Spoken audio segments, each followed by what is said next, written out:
c'est sur les imitations. Le mal, de son côté, a œuvré par le biais d'êtres humains déchus pour réaliser en avance sur Dieu une forme pervertie de la société idéale, voulue par Dieu. Aussi voit-on s'élever dans l'histoire des sociétés hors principe, s'appuyant sur des versions dénaturées du principe. Dans le cours de la providence de la restauration, une imitation mensongère précède l'apparition du vrai. Et ça, c'est aussi une des raisons pour lesquelles la confiance n'est pas totale.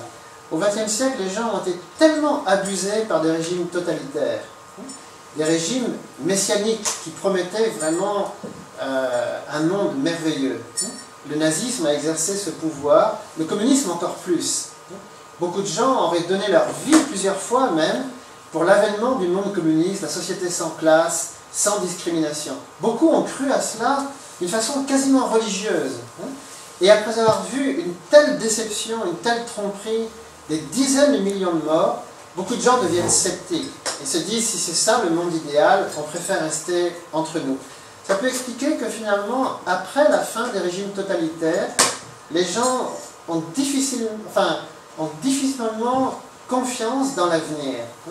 Bien que l'ONU parle depuis 10 ans de culture de la paix et que selon beaucoup d'études, les guerres sont en train de refluer massivement, beaucoup de gens se disent que le monde n'a jamais été aussi violent, en insécurité, alors même que dans la plupart des grandes villes mondiales, à commencer par Paris, la criminalité recule. À New York, elle a baissé spectaculairement.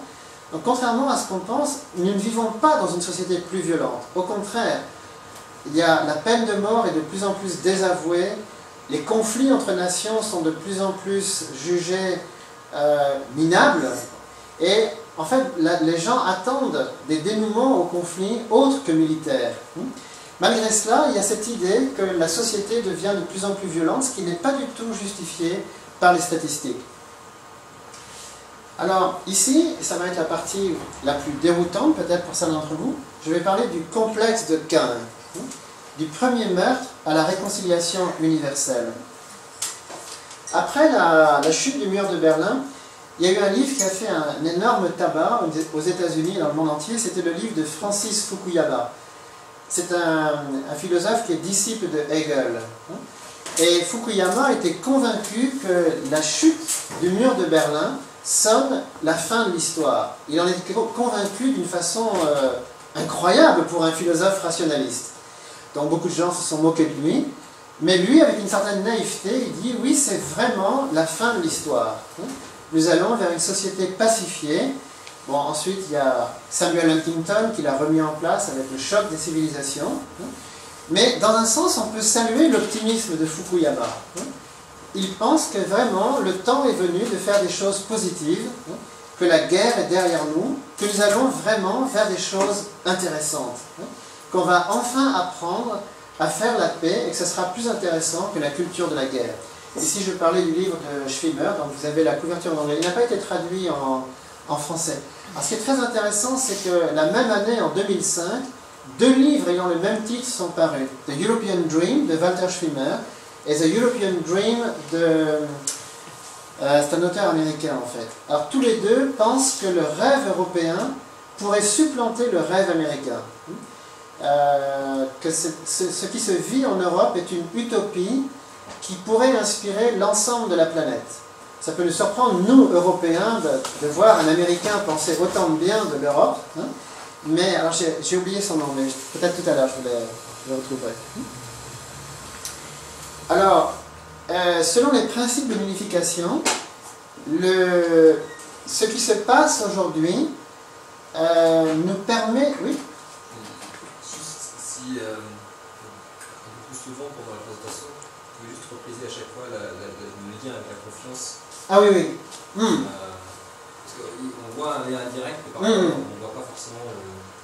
Enfin, on a du mal à comprendre tout de suite. Quoi. Ah oui, oui, je comprends. Peut-être que c'est normal. Mais... Oui, parce que en fait, justement, Fukuyama, le bouquin qu'il a écrit ensuite s'appelle « De la confiance à la puissance ». Et il a montré que maintenant qu'il n'y a plus de guerre froide, qu'il n'y a plus de défiance générale, eh bien, le temps est venu pour ce qu'il appelle les sociétés de confiance de faire école. Et ce sont en fait toutes les sociétés où la société civile est bien organisée. et il estime que ces sociétés, finalement, vont pouvoir faire école, que les gens vont de plus en plus regarder les sociétés où justement la société civile est très organisée. Dans un sens, il a raison. On peut voir l'explosion des réseaux sociaux, d'Internet, etc. Et le fait que de plus en plus de gens, finalement, se déprennent des idéologies, hein, voient plutôt les modes de vie, les comportements, les choses qui réussissent. Quant à l'Europe, je pense que, alors j'en parlerai plus tard, il faut voir l'extraordinaire accélération de l'Union européenne depuis 1989.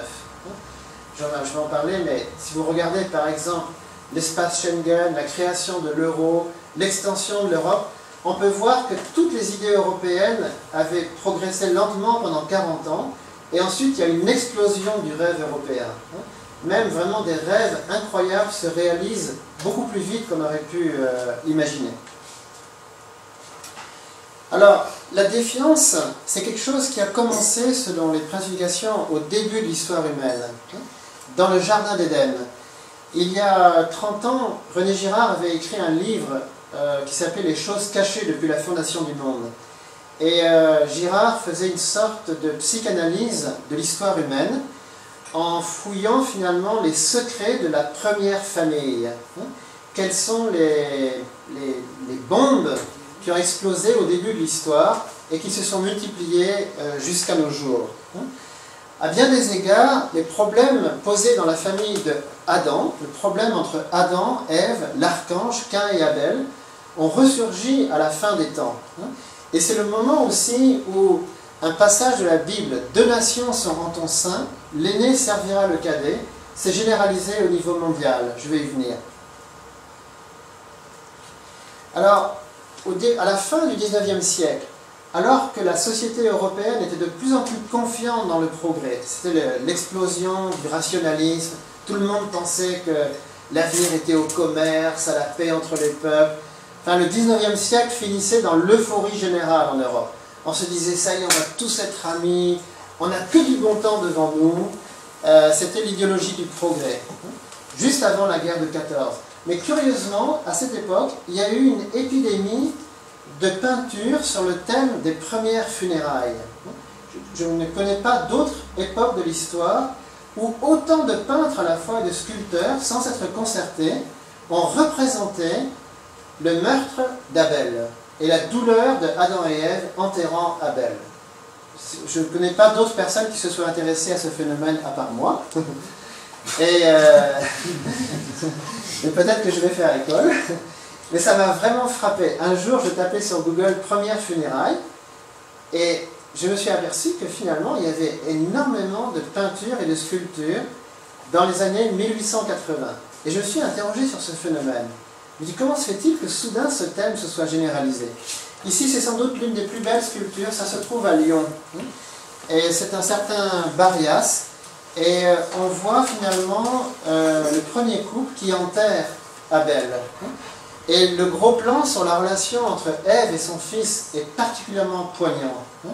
On voit combien le peintre a essayé de représenter toute la douleur de la mère d'avoir perdu son fils.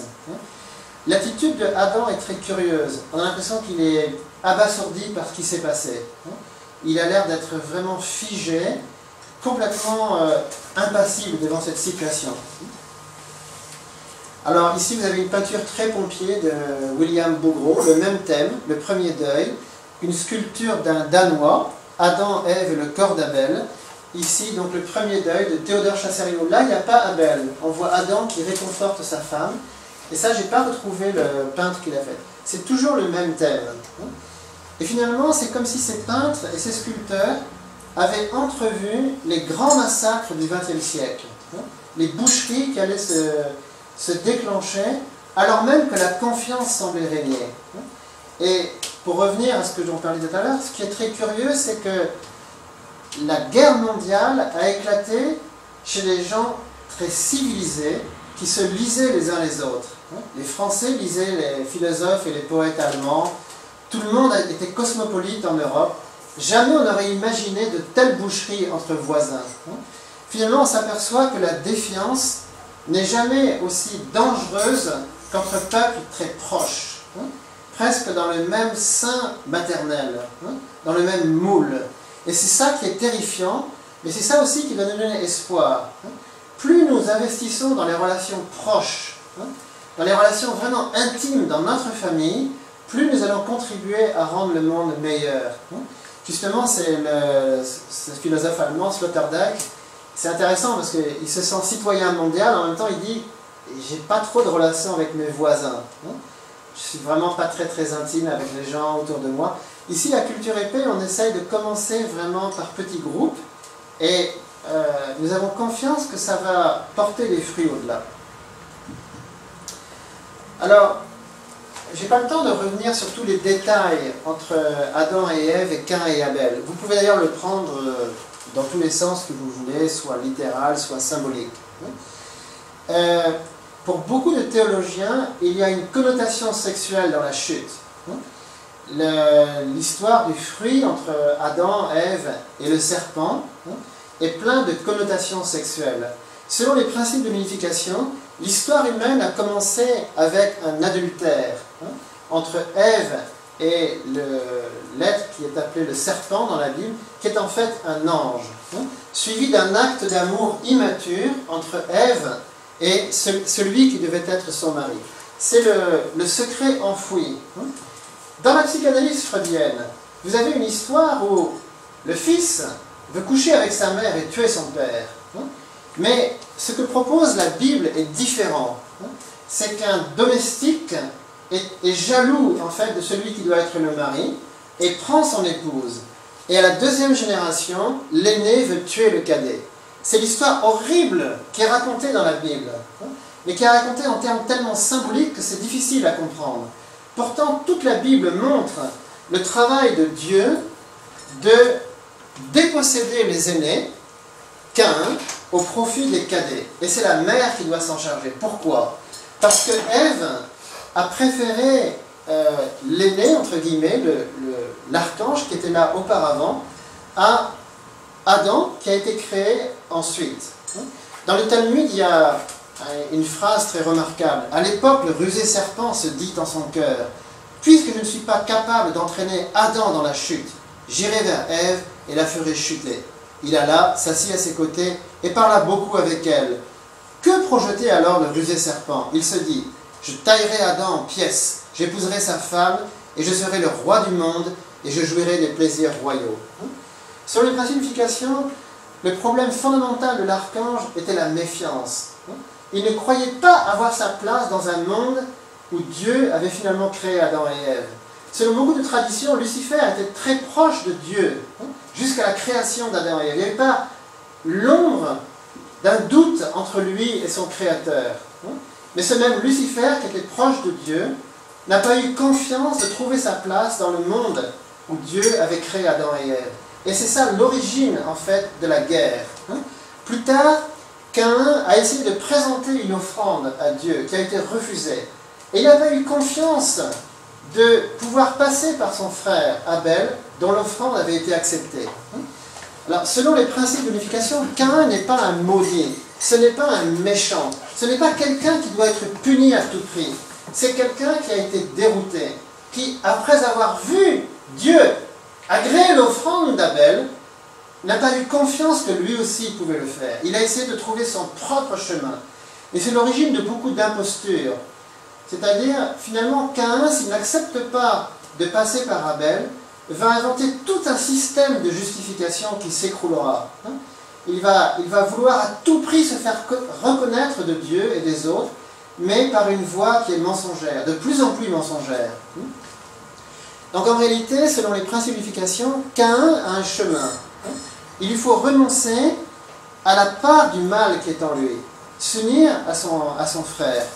Et c'est la mère qui doit faire cela. C'est la mère qui doit aider l'aîné à accepter la bénédiction du cadet. Vous allez voir les applications dans l'histoire.